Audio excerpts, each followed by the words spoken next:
My name is Matt. I've actually been a member of the Men's Locker Room podcast group for roughly about a year now. It's just a group of guys, pretty diverse backgrounds. We have some guys that are single, some guys that are engaged, some guys that are married, just from different walks of life. Some have children, some don't. Some people are at different phases of their walk with God as well. But I think it's that diversity that kind of shapes the group to be what it is. So we started out just listening to the podcast and meeting at a local McDonald's restaurant and just having fellowship there. This past summer semester, we actually had the opportunity to walk through the Prodigal God book by Tim Keller, which was fantastic. A lot of growth there for, I think, all of the men involved. And then now, this upcoming semester, we've shifted back to the podcast again. I'll be completely honest, I wasn't too excited about joining the group. I didn't know how I would feel about it because I think it can be somewhat intimidating because you're going with a group of guys and you're assuming, hey, everyone has it all together.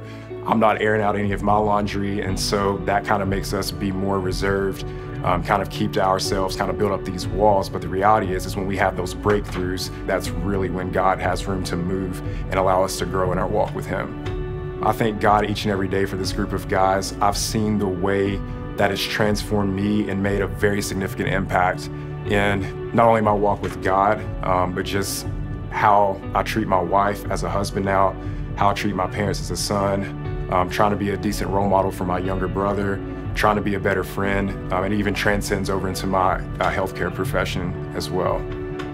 It's very easy, I think, as men for us to kind of think that we have it all together and we can figure everything out, but the reality is we can't.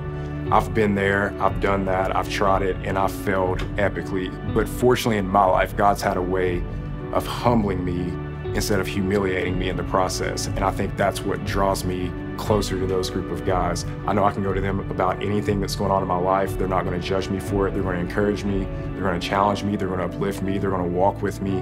And I can't speak enough for how grateful I am for each and every one of them.